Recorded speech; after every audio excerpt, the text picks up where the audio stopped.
E aí, pessoal, como vocês estão? Tô aqui para tirar mais uma dúvida de vocês a respeito do exercício 3 da lista de exercícios 2 do professor. Eu recebi a seguinte dúvida. Eu não estou conseguindo ligar um tipo específico de RA com as suas respectivas notas e médias. Ou seja, é, como interligar tudo isso aí, né? Que aqui você tem que entrar com o RA, com a nota de 4 trimestres do aluno, né? O RA do aluno, a nota de 4 trimestres dele, e depois você tem que calcular a média final desse aluno. Então, como é que você faz tudo isso aí? Essa que é a pergunta dessa pessoa. Então, a gente já aprendeu que para armazenar uma coleção de coisas do mesmo tipo, a gente pode utilizar vetor.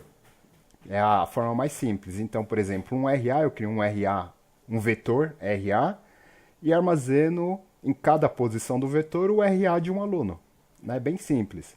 O mesmo eu posso aplicar, por exemplo, para a média final. Eu crio um vetor chamado média, e em cada posição do vetor eu coloco a média de um aluno. É a mesma coisa para os bimestres. Eu crio um vetor para cada bimestre. Em cada posição do vetor eu coloco o bimestre de um aluno. Né? Provavelmente a pessoa já tinha deduzido isso também, que me fez essa pergunta.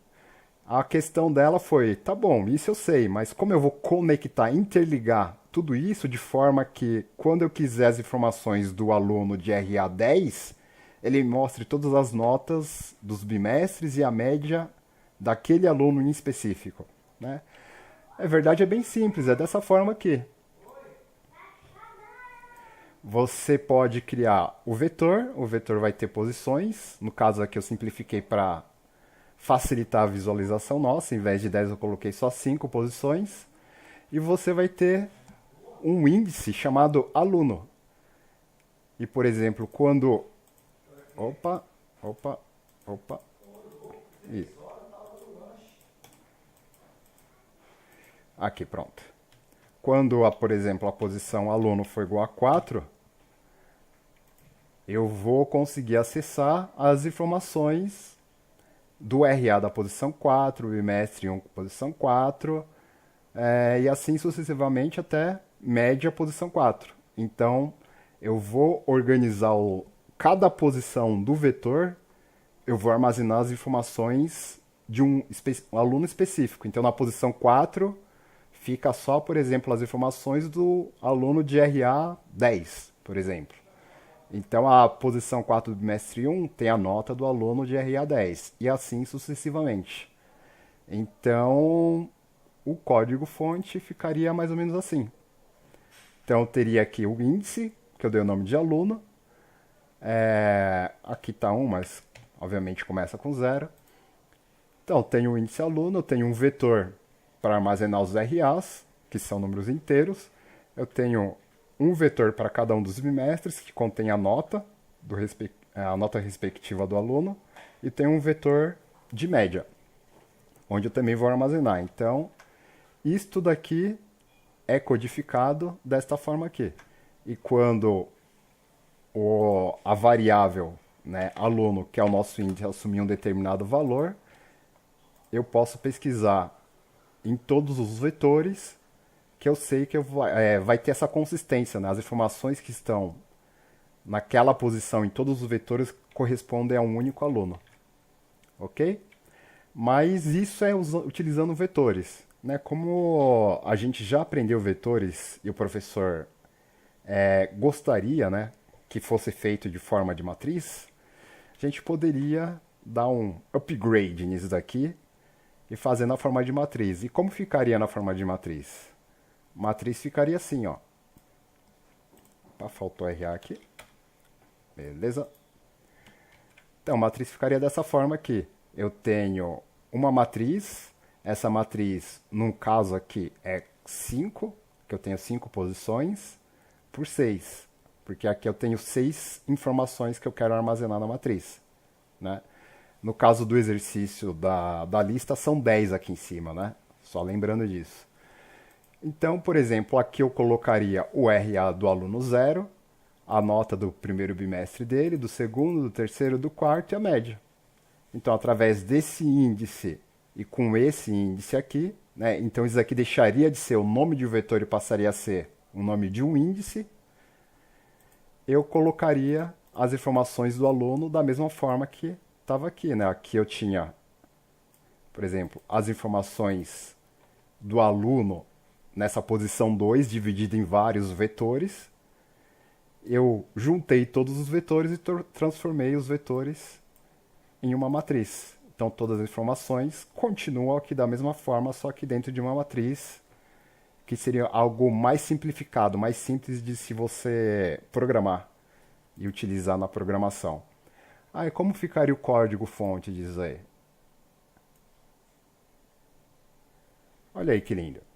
Eu tenho um índice de linha, um índice de coluna e a matriz de notas, 10 por 6. Né? No caso ali do Excel tá 5 por 6. Ah, mas por que 5 por 6? Não poderia ser 6 por 5? Sim, pode ser do jeito que você quiser. A ordem dos fatores aqui não vai interferir no resultado final da matriz. Ela vai ser uma matriz 5 por 6, 6 por 5, dá na mesma coisa. A única coisa que vai diferenciar é, por exemplo, que o seu índice, né? Você tem que saber que um índice termina em 6 e outro termina em 5. Ok, mas se eu utilizar só índice linha, índice coluna, vai continuar confuso, né? Porque aqui estava bem mais simples.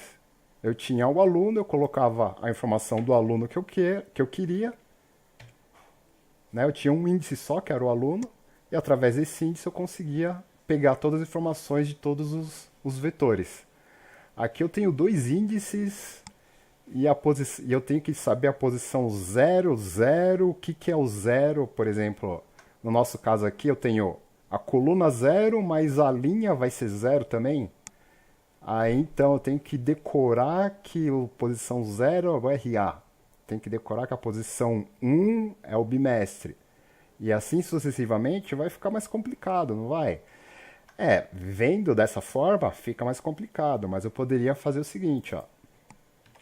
Criar uma variável aluno que vai ter a mesma função dessa daqui, que seria essa daqui, o índice das colunas.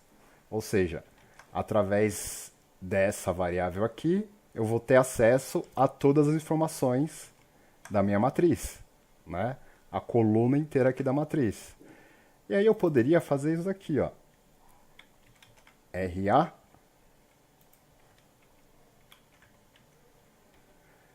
um, dois, três, quatro, 5.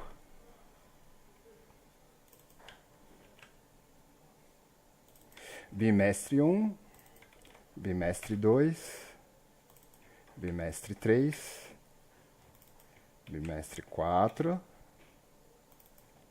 e média. Tem um a mais aqui. Então, o aluno, como a gente viu aqui, está controlando as colunas. E o RA? O RA, na verdade, vai ser o índice que eu vou usar sempre que eu quiser acessar o RA. Então, eu vou colocar um valor fixo no RA. Então, o RA vai valer 0. Ué, cadê o RA? Apaguei o RA. Droga. Vamos lá.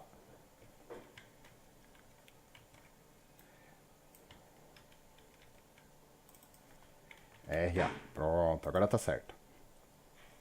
Então, RA sempre vai estar na linha 0, certo? Então, eu vou deixar RA igual a 0. O bimestre, as informações do bimestre 1 sempre estarão na linha 1. Então, eu vou deixar o bimestre 1 igual a 1. A 2, 3, 4. E aqui, ó, 1, 2, 3, 4. Não, 0, 1, 2, 3, 4, 5.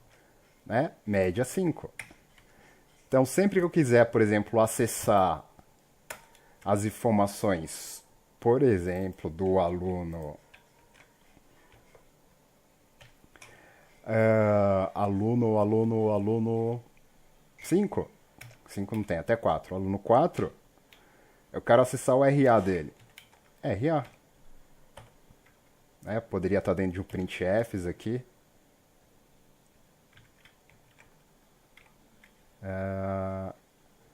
O RA é inteiro, certo? RA. Aí, ó. Se você colocar isso aqui, eu estou pegando o quê? A coluna 4, a posição RA. Como ficaria para as outras? Ficaria dessa forma. Ah, e as outras informações do aluno 4? A nota do bimestre, primeiro bimestre dele, segundo bimestre, terceiro bimestre, quarto bimestre. Opa, pulou uma linha a mais. E média. Opa, é minúsculo. Média. Ok? Então, dessa forma, eu consigo acessar as informações, tá vendo? Ó, da coluna 4, ou seja, do aluno 4. Então, eu tenho como pegar o RA dele, as informações do primeiro, segundo, terceiro e quarto bimestre, as notas dele, e a média final que ele obteve. E esta seria talvez a forma mais simples de você trabalhar, em vez de você trabalhar desta forma, né, para organizar, principalmente para fazer aquele método de bubble sort. Esse daqui talvez ficaria mais simples do que você trabalhar com tudo isso aqui, porque você teria que trabalhar com 1, 2, 6 vetores e ficar manipulando 6 vetores o tempo inteiro. Dá bastante trabalho. Aqui talvez ficaria mais simples dessa forma, tá? Mas as duas formas estão certas, né? Estão certas, estão corretas. Você pode utilizar a que lhe convier. E aqui acaba a explicação sobre como indexar corretamente, né, todas as informações dentro de matrizes e vetores. Agora eu vou iniciar uma explicação extra, um bônus round, para quem gostou dessa forma de matriz. E está justamente nesses índices aqui, porque esses índices são um problema. E por que são um problema? Porque eles estão na forma de variável.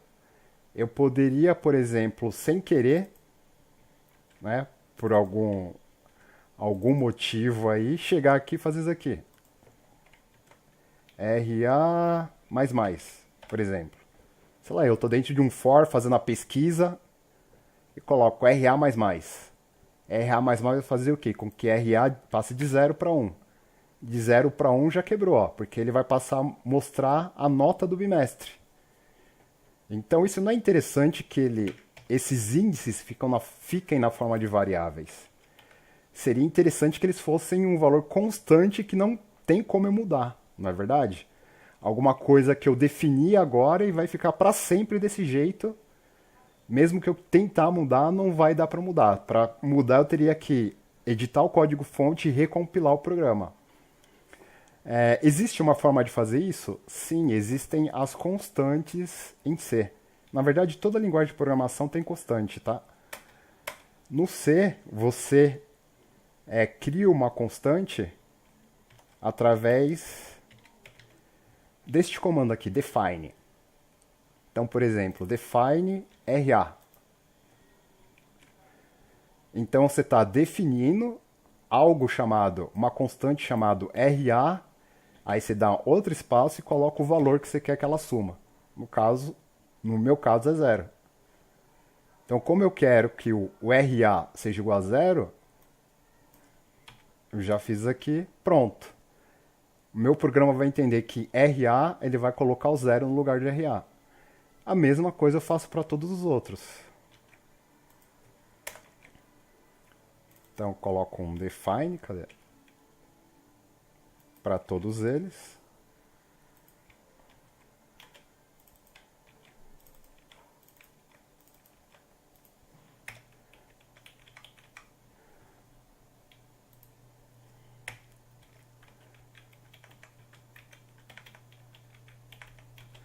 Aqui, ó, notem que não pode ter não pode ter o valor igual, não pode ter o símbolo de igual e nem um ponto e vírgula, tá? Isso aí vocês precisam retirar.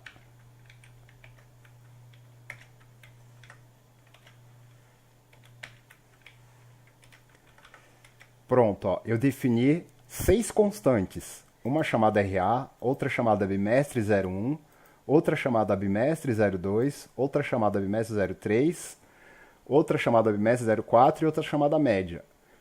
Se eu fizer isso daqui no meu código, qualquer lugar que seja, e tentar compilar ele, ele vai dar um erro falando que eu não tenho como mudar o valor de uma constante.